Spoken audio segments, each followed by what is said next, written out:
చలి సీజన్లో మనకు తరచూ జలుబు చేయడంతో పాటు గొంతు నొప్పి బాధలు కూడా తోడవుతూ ఉంటాయి.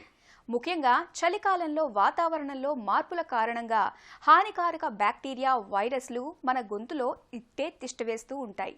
ఫలితంగా గొంతంతా ఒకటే గరగరగా అసౌకర్యంగా ఉంటుంది. గొంతు నొప్పి మూలంగా తినటం, తాగటం కూడా కష్టంగా మారుతుంది. ఈ నేపథ్యంలో చలికాలంలో తరచూ వేధించే గొంతు నొప్పి బాధల నుంచి ఉపశమనం కోసం ఏం చేయాలో, ఎలాంటి జాగ్రత్తలు తీసుకోవాలో ఇప్పుడు తెలుసుకుందాం. సీజన్ మారినప్పుడల్లా జలుబు, దగ్గుతో పాటు గొంతులో కూడా ఇబ్బందులు కనిపిస్తుంటాయి. గొంతులో మంట, నొప్పి లాంటి వాటితో పాటు గురగుర లాంటి శబ్దాలతో ఒకటే అసౌకర్యంగా ఉంటుంది. ఒక్కోసారి మింగడం కూడా కష్టమవుతుంది. ఈ గొంతు నొప్పికి చాలా వరకు వైరస్, బ్యాక్టీరియాలు కారణమవుతుంటాయి. 90% కేసుల్లో వైరల్ ఇన్ఫెక్షన్లే గొంతుకి సమస్యల్ని తెస్తుంటాయి.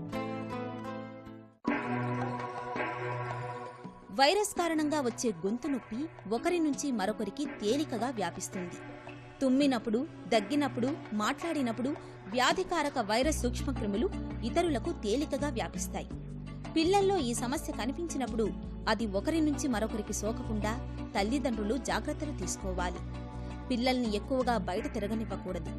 చేతుల్ని తరచూ కడుగుతుండాలి. తరచూ ఉపయోగించే వస్తువుల్ని, బట్టల్ని శుభ్రం చేస్తుండాలి. గొంతులో అసౌకర్యం ఎక్కువగా ఉన్నప్పుడు కొన్ని జాగ్రత్తలు తీసుకుంటే నొప్పి, మంట, గురగుర శబ్దాలు తగ్గుతాయి. మంచి ఉపశమనం ఉంటుంది. గొంతు నొప్పిగా ఉన్నప్పుడు తగినంత విశ్రాంతి తీసుకోవాలి. విశ్రాంత సమయంలో శరీరంలోని రోగ నిరోధక వ్యవస్థ వ్యాధికారకాలతో బాగా పోరాడగలుగుతుంది. గొంతు నొప్పిగా ఉన్నప్పుడు సాధ్యమైనంత ఎక్కువ మొత్తంలో నీళ్లు తాగుతుండాలి. నీరు గొంతులో తేమను పెంచి మింగడాన్ని తేలిక చేస్తుంది. గొంతు నొప్పితో బాధపడుతున్నప్పుడు ద్రవాహారాల్ని ఎక్కువగా తీసుకోవాలి. మెత్తటి గుజ్జులాంటి ద్రవాహారాలు గొంతు నొప్పిని తగ్గిస్తాయి, మింగడాన్ని తేలిక చేస్తాయి. తరచూ ఏదైనా చప్పరించాలి. చప్పరించేందుకు ఏవైనా ఇస్తుంటే లాలాజలం ఎక్కువగా ఊరుతుంది.